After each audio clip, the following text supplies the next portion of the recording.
Frustrated by the Remote Desktop Protocol Device Redirector DLL software error message? I'm Sophie Chen, a Windows architecture specialist, and I'm here to implement a permanent fix for your Windows environment. Don't let Remote Desktop Protocol Device Redirector slow you down.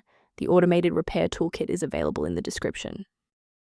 This is the Remote Desktop Protocol Device Redirector, the Remote Desktop Protocol, RDP, Device Redirector Library.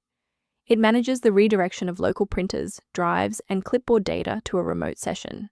If missing, users will be unable to see their local drives or print from within a remote desktop session, citing device redirection is not available. Now that you know how the file works, let's focus on the how and fix the issue. This problem points to a breach in your Windows system files.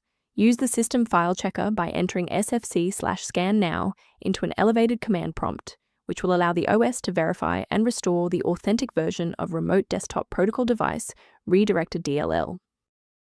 In cases where the official installer remains ineffective, we must escalate to a manual review of your system's active runtime state.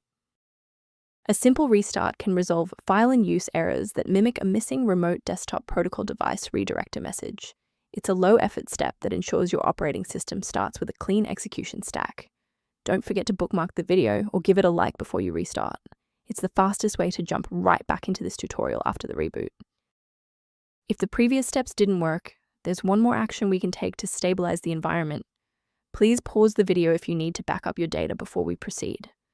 Since a standard reboot didn't restore the system manifests, we need to perform a deep repair of the Windows image. First, open Command Prompt as admin.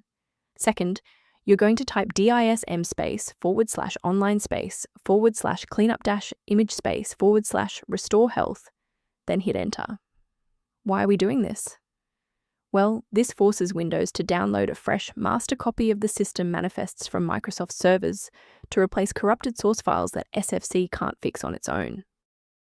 A quick professional note on security: sourcing components correctly is just as important as the fix itself. Ensure your personal information remains secure by avoiding third-party mirrors for Remote Desktop Protocol Device Redirector DLL that lack the verification found in official system repair protocols. A verified diagnostic utility can help manage the ongoing restoration and health of your system's library ecosystem. If you're looking to streamline system performance, the link in the description references a maintenance tool associated with Remote Desktop Protocol Device Redirector. If you've regained access to Remote Desktop Protocol Device Redirector thanks to this guide, a like and a subscription really helps us continue producing these verified technical fixes.